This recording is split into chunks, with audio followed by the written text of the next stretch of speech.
This is the Doug Ritter designed, Hogue produced RSK-1.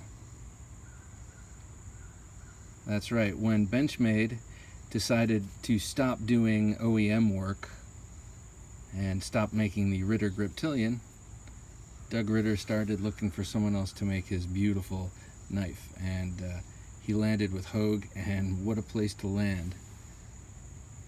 An American company, a family company. They produce all of their wares in-house. So this is an American-made knife. This is a KnifeWorks exclusive. So you can only find this there, and it was out of stock for a long time.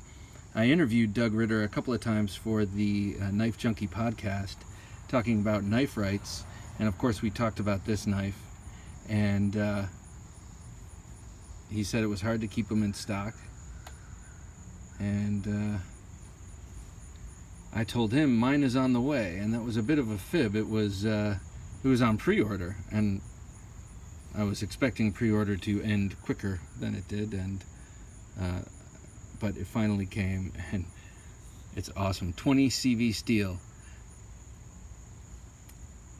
This very tall flat grind is just such a cutter.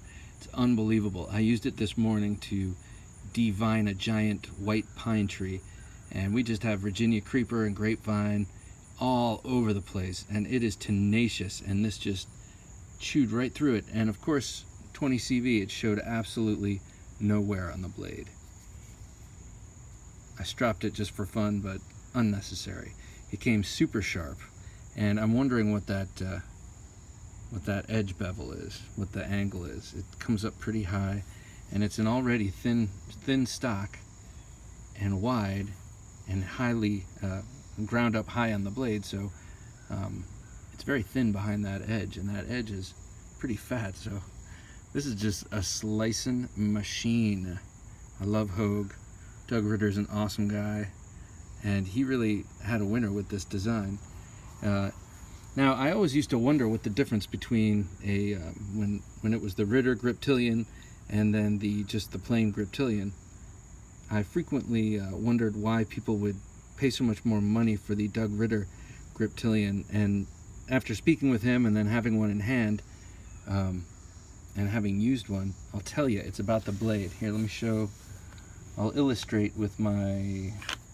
It's a smaller one, but it's a mini Griptilian here.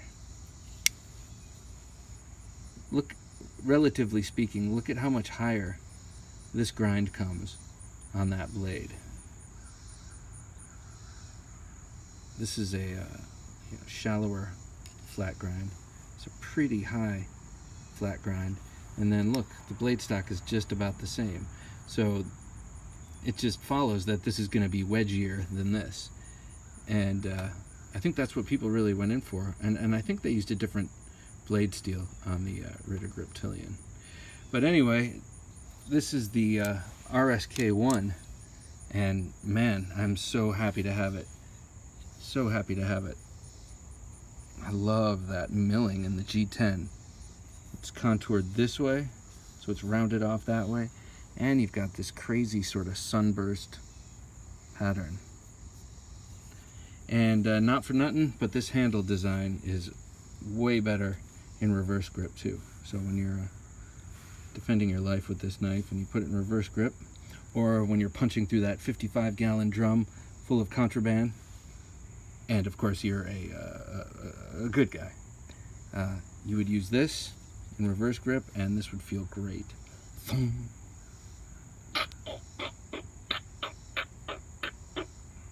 Well, I wouldn't do that, but 20 CV steel, you might be able to.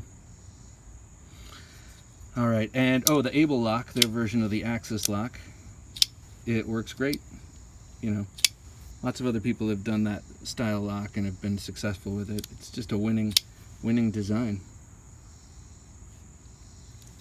All right, everybody, there it is. The Hogue made Ritter RSK-1.